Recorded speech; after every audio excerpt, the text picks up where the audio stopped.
పెట్టి grow bag కొనాల్సిన పని లేదు. చాలామంది కిచెన్ గార్డెన్ చేయడానికి గ్రో బ్యాగ్ లేదు, పోట్ లేదు.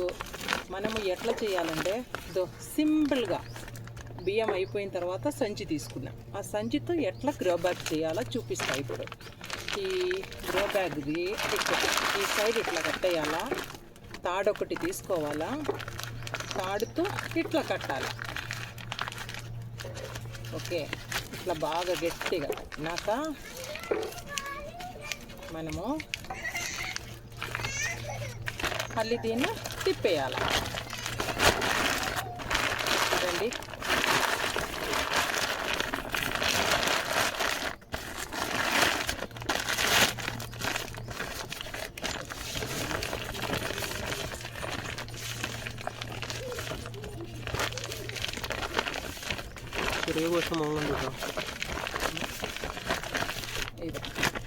ఇప్పుడు గ్రో బ్యాగ్ రెడీ.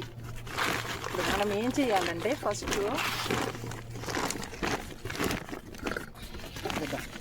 ఇట్లా కొంచెం మర్చేయాలి. ఇట్లా ఫోల్డింగ్ చేసినాక చెట్లు పెరిగే కొద్దీ మనం మట్టి వేయాలి కదా. అప్పుడు చూడండి, ఇప్పుడు గ్రో బ్యాగ్ రెడీ.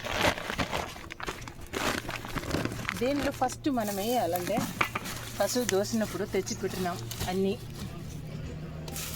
కొంచెము ఆకులు వేయాలి. ఇది వేపాకు ఎక్కువ దొరుకుతాయి నాకు ఇక్కడ, అందుకే వేపాకు వేసిన నేను ఎక్కువ. అన్ని రోజు కసువు దోసి ఎత్తి పెడతా. చూడండి, ఇప్పుడు మట్టి వేయాలి.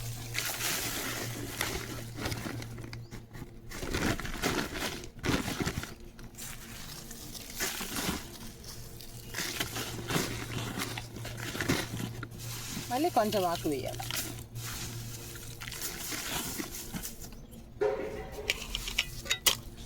మళ్ళీ మట్టి వేయాలి.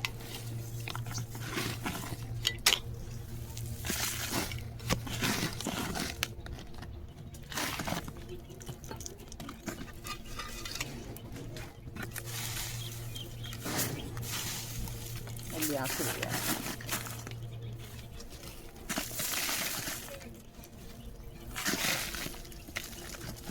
చూడండి, grow bag ready. Grow bag ready. ఇప్పుడు మనం దీనిలో చెట్లు నాటాలి.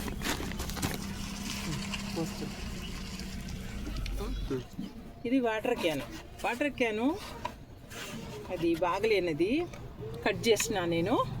దాని కింద ఏం చేస్తున్నారంటే మనము 2 బొక్క వేయాలి. ఇక్కడ ఒక బొక్క, ఇక్కడ ఒక 3 హోల్స్ వేసినాము. దాని తర్వాత టెంకాయ చిప్పులది ఇది లేకుండా మనకు ఆకులే మళ్ళీ వేయాలి కింద. అట్లా వేయడం వల్ల నీళ్ళు కారిపోతుంది. బాగా నీళ్ళు నిలబడితే చెట్లు పోతాయి. ఇప్పుడు ఇట్లా వేయాలా, మళ్ళీ మట్టి వేయాలా.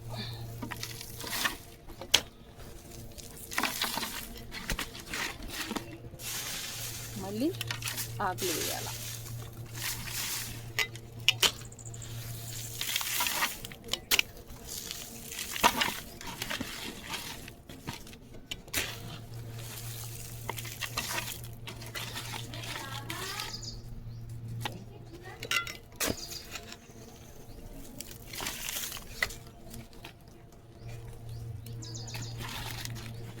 చూడు, రెడీ అయింది. ఈజీగా ఒక్క చేతితోనే ఎత్తుకోవచ్చు. చూడండి, బరువు లేదు. ఓకే, సో ఇప్పుడు మనం చెట్లు నాటుకోవచ్చు.